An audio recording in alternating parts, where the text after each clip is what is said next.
morning. It's lovely, cool for an August day.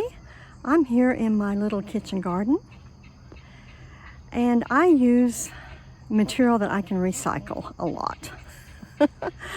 So you may be wondering why these two patio door screens are on this top of this bed. That is because these plants that are in here are not really summer crops. They're not cool weather crops. Let me take this off. And, ooh, it's heavy with both of them on. Okay, we'll just set them right here and let it lean right there. Okay.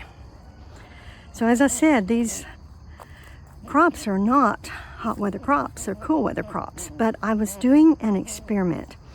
July the 6th, I planted inside these seeds. And it was lettuce, spinach, beets, and arugula.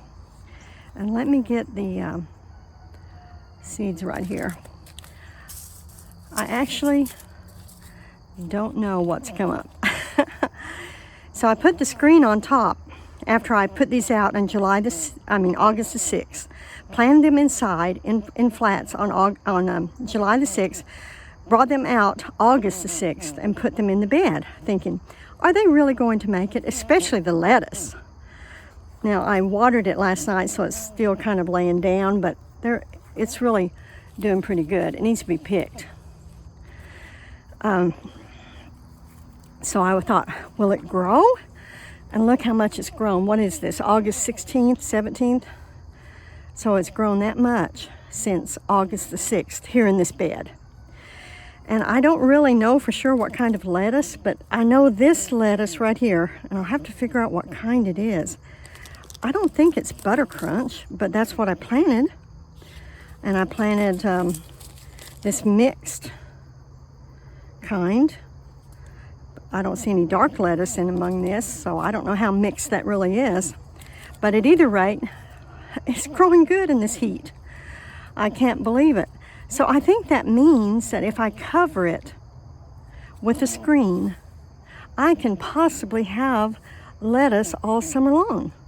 Now the spinach, some of it, a little tiny bit of it made it, but I really think that was more bug damage than heat. The beets did, a few more grew, but not too many. So I'll just redo those. That was just an experiment. I can start them now and still get beets and spinach. But the lettuce was what I was really interested in. And so I'm so happy about this. I'm going to come out and harvest it pretty quickly because it needs done, and I wanted to. I was just waiting to harvest it to show you guys this. Now I also planted onions, and this is also an experiment. And let me get the onion right here that I planted. I planted the yellow Parma onion and the red long day tropia onion. These I plant because they are very long storage onions. They are long day, both of them, which means in Oklahoma, I believe we are set up with our climate as a short day onion climate. But these work. I mean, they don't have huge bulbs. They're about that big around, most of them. But it's adequate for me, that much. I think that's good. I'm not expecting great big bulbing onions. I don't need them. Just need a few to get by with. And I can store these in the winter and have them for my soups and whatever I want. So here they are. I planted them in bunches. I saw Charles Dowding on his channel, and that's what he does. I don't really know what the onions will do since I planted them in July. I have no idea. But I thought I would just see if I'd get any onions. Maybe not this fall, but perhaps they'll bulb in the spring. Who knows? And I'll do more onions, of course. This is just an experiment. Now right here, I'll just probably pick that beet or transplant it. I'm going to plant a row of carrots.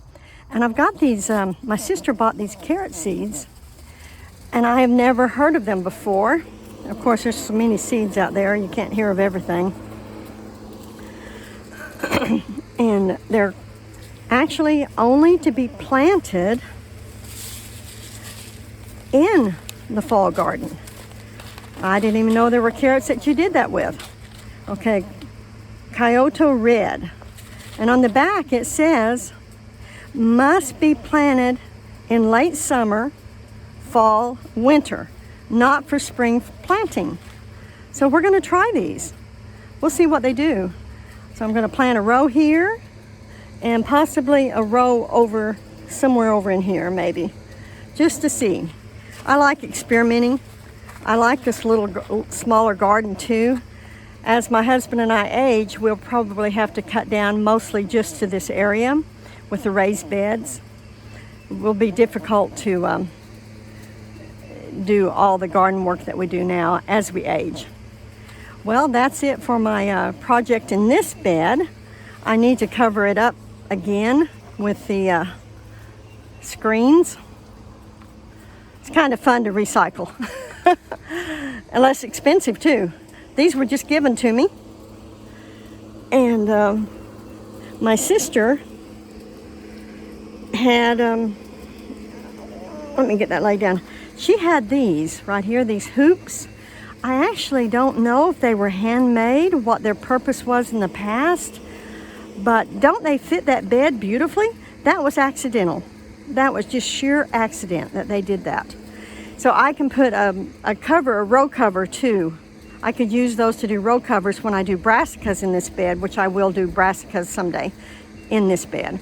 But right now we'll cover this up with this right here. It's working really good. We got to keep the lettuce cooler.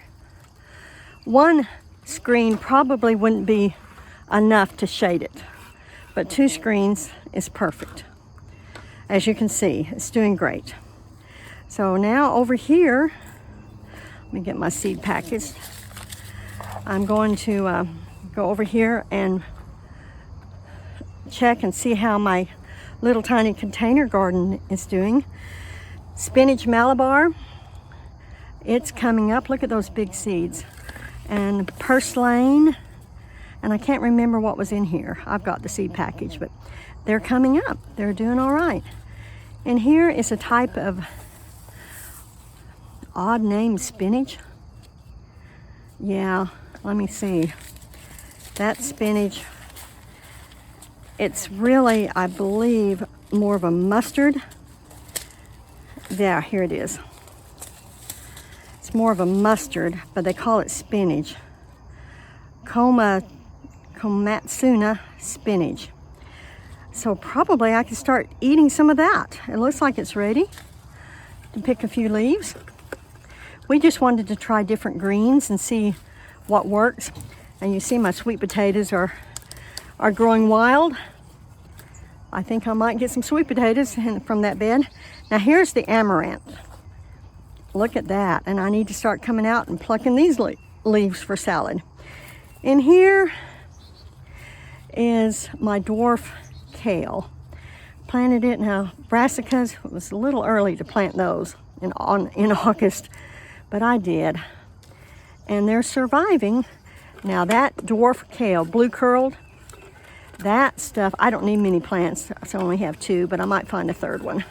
I think I have another one still growing in the flat. That kale survived minus 20 degrees. We had it all winter long. That was fabulous. Well, that's it for my container gardening. I have a few other things planted but for the fall, but I'm going to plant more pretty soon. I was just kind of waiting for it to get a little cooler. And it's kind of interesting to try to have a fall garden. The reason is because the insect population is so tremendous, and you have a real battle. I put little flowers in this thing. I recycled that. It's the top of a toilet. I don't go so far as recycling the toilet bottom, but I recycled the toilet top. I think it works really good. I redid some more squash, but some beetles or something came along and it managed to decimate some of my squash when I was gone to work. So I don't know if that's going to come out of it or not. We'll see. Got a few. Oh yeah, these are the bugs. What? Those are some kind of, I don't know what they are, but I know they're quite common. And they are what's getting the squash. So I need to come out here and insecticidal soap it. Maybe it'll work, maybe it won't. Maybe neem oil, whatever will kill those. Are they Japanese beetles? I don't know. There's some kind of beetle. Now this squash is doing okay. It's surrounded by volunteer potatoes, probably Yukon Gold. Love those potatoes. And that squash is not doing bad at all. I'm able to keep the squash bugs off, and so far I don't see any. There's one of those beetles. So far I don't see any, what do you call it, vine borer? That is the bane of our existence. That little one's growing and this one's growing. So we may have a little bit of squash. I don't really want very much. I'm just having fun with it. Okay, time to go in and start processing more elderberries. You guys have a really nice day.